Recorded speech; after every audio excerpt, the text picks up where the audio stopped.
Since the fall of Satan from heaven and Adam and Eve in the garden, we've been at war and will be at war until the very end, and Jesus completely wipes off this planet and this whole creation and does it anew again, creates a new heaven and earth.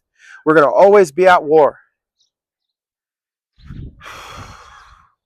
Versus God versus the devil, right? Jesus versus our flesh.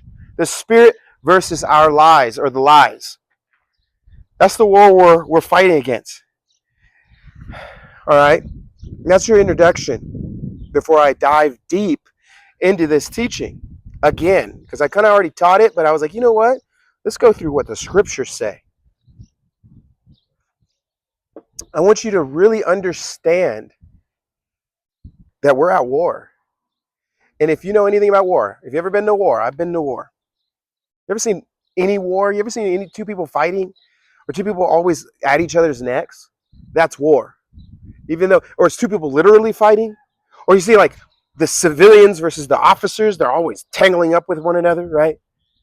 That's war. You ever seen a believer with an unbeliever debating and going back and forth? That's war. You ever seen a congregation with the pastor at war, or marriage, or kids fighting back with their parents? That's war. And then literal war, where guns and explosives and bombs and beheadings and all that stuff. This is not a pretty world. And I don't want it, I don't like the way a lot of churches paint it out to be a pretty thing. When the whole scriptures, the whole Bible is painting out that this world is full of blood. Right? That the scriptures are saying a blood sacrifice, the whole Old Testament and the New Testament, Jesus sacrificed, and then the disciples and the apostles sacrificed, dying. In history, you see history's blood sacrifice all over the place. Go turn on the news. Blood sacrifice is happening all over the place. Some of God, many of just killing each other just for the sake of doing it, or offense, or whatever.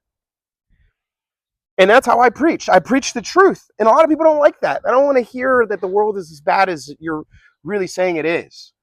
Even though it's in front of you every day.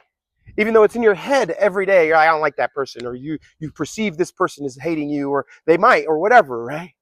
You see ministries at each other's necks. Right? You see husbands and wives at each other's necks. You see kids and parents at each other's necks. Jesus says, "And then I come to send peace. I come to send a sword." This is the sword. Right? The world has no peace, Jesus says. The world has no peace. But I come to give you peace and a sword.